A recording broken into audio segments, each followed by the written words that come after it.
August 2006, Shorthand Tamil Senior Grade. Get ready for the dictation. 10 seconds. 5 seconds. Start. அன்புமிக்க நண்பர்களே, அன்னை Teresa பெயரில் அமைந்துள்ள இந்த குழந்தைகள் காப்பகத்தை திறந்து வைக்கின்ற வாய்ப்பினை சமூக நலத்துறை அமைச்சர் என்ற முறையில் எனக்கு நல்கிய பெரியோர்களுக்கு என்னுடைய வணக்கத்தையும் நன்றியையும் தெரிவித்துக் கொள்கிறேன். இன்றைய சூழ்நிலையில் குழந்தைகள் காப்பகத்தின் தேவை பெருகிக்கொண்டே போகிறது. அங்கே குழந்தைகள் பராமரிக்கப்படுகின்றபோது பெற்றோரின் அன்பிலும் அரவணைப்பிலும் இருப்பது போன்ற உணர்வினை பெற வேண்டும். அத்தகைய வசதிகள் இங்கே இருப்பது எனக்கு மிகுந்த மகிழ்ச்சியை தருகின்றது. வீட்டிலேயே முடங்கிக் கிடந்த பெண்கள் இன்று கல்விக்கூடங்களிலும் தொழிற்சாலைகளிலும் அரசு அலுவலகங்களிலும் பணியாற்றிக் கொண்டிருக்கிறார்கள்.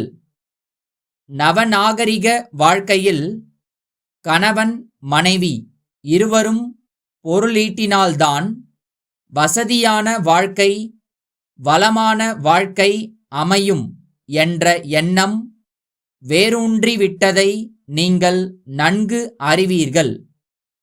இருவரும் பணியாற்றச் சென்றுவிட்டால் குழந்தையை யார் கவனிப்பது என்ற பிரச்சனை எழுகின்றது. இந்த காரணத்தாலேயே முன்பெல்லாம் பெண்கள் வேலைக்குச் செல்லாமல் இருந்தார்கள். வேலைக்குச் சென்றாலும் திருமணத்திற்குப் பின் அந்த வேலையை விட்டுவிடக்கூடிய நிலைமை ஏற்பட்டது. இந்த பிரச்சனைக்கு ஒரு தீர்வு காண்கின்ற முயற்சியிலேதான் குழந்தைகள் காப்பகம் தோன்றியது. இது பணிக்குச் செல்லும் பெண்களுக்கு ஒரு வரப்பிரசாதமாக அமைந்துள்ளது என்பதை தெரிவித்துக் கொள்கிறேன். இந்த காப்பகத்தில் குழந்தைகள் பராமரிப்பில் தேர்ச்சி பெற்ற செவிலியர்களும் ஆயாக்களும் இருக்கிறார்கள். குழந்தைகள் மகிழ்ச்சியாக இருக்க விதவிதமான விளையாட்டுப் பொருள்கள் இருக்கின்றன. இயற்கையான முறையில் குழந்தைகளின் ஆரோக்கியத்தை பேணுகின்ற வகையில் காப்பகத்தைச் சுற்றி அழகிய பூச்செடிகள் வளர்க்கப்படுகின்றன. இந்த நேரத்தில் இங்கே ஒன்றை சுட்டிக்காட்ட விரும்புகிறேன். இளமையில் கல் என்பது ஒரு முதுமொழி. அதற்கேற்ப 5வது வயதிலேயே குழந்தைகளை பள்ளிக்கூடத்திற்கு அனுப்ப வேண்டுமென்ற சிந்தனை இருந்தது. ஆனால் இப்போது அந்த கூற்று மாறிவிட்டது. கருவிலேயே குழந்தை கேட்கும் திறமை பெற்றுள்ளதாக அறிவியலாளர்கள் கூறுகிறார்கள். கருவிலேயே கண்ணன் உபதேசத்தை அபிமன்யு கேட்டான் என்ற மகாபாரதக் கதையை இது மெய்ப்பிக்கிறது. அதனால் காப்பகத்தில் உள்ள குழந்தைகளின் கேட்கும் திறமையும் நினைவாற்றலையும் மேம்படுத்த முடியும் என்பது தெளிவாகின்றது.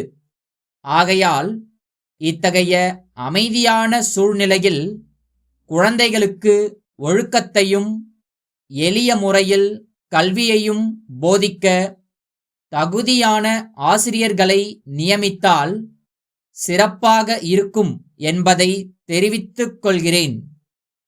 இங்கே பராமரிக்கப்படுகின்ற குழந்தைகளின் மருத்துவ வசதிக்காக அருகிலுள்ள அரசு மருத்துவமனையில் பணியாற்றுகின்ற ஒரு மருத்துவரை அவ்வப்போது வந்து சிகிச்சை அளிக்க நான் ஏற்பாடு செய்கிறேன். மேலும் என்னுடைய நலத்துறையின் மூலமாக உங்களுக்கு என்னென்ன உதவிகள் செய்ய முடியுமோ அவற்றைச் செய்ய நான் தயாராக இருக்கிறேன் என்று கூறி உங்கள் முயற்சி வெற்றி பெற வாழ்த்தி என் உரையை முடித்துக் கொள்கிறேன். ஈரோடு மாவட்ட கைத்தறி நெசவாளர் கூட்டுறவுச் சங்கங்கள் இணையத்தின் செயலாளர் திரு மு. சுரேந்திரன், சென்னை கைத்தறி இயக்குனருக்கு எழுதிய கடிதம். ஐயா, ஈரோடு மாவட்டம் கைத்தறி நெசவாளர்கள் நிறைந்த பகுதி. இங்குள்ள மக்கள் பெரும்பாலும் நெசவு தொழிலையே நம்பி வாழ்ந்து கொண்டிருக்கிறார்கள். வறட்சியின் காரணமாக பருத்தி உற்பத்தி குறைந்து விட்டதால் நூல் விலை அதிகமாக இருக்கிறது. அதே நேரத்தில் துணிக்கு போதிய விலை கிடைக்கவில்லை. அதனால் கைத்தறி துணி பெருமளவுக்கு தேங்கிவிட்டதால் நெசவாளர்கள் வேலையின்றி தத்தளித்துக் கொண்டிருக்கிறார்கள். இந்நிலையில் அரசுதான் அவர்களுக்கு ஆதரவளிக்க வேண்டும். வரும் பொங்கல் பண்டிகையை முன்னிட்டு வறுமை கோட்டிற்கு கீழே உள்ளவர்களுக்கு இலவச வேட்டி சேலைகளை அரசு வழங்கும். அதற்கு தேவைப்படும் துணிகளை இப்பகுதியில் இருந்து கொள்முதல் செய்தால் நெசவாளர்களின் துயர் ஓரளவுக்கு துடைக்கப்படும். அதோடு நியாயமான விலையில் தேவையான நூலும் அவர்களுக்கு வழங்கப்பட்டால் அவர்களுடைய வாழ்வில் ஒளியேற்றி வைத்ததாக மகிழ்ச்சி அடைவார்கள்.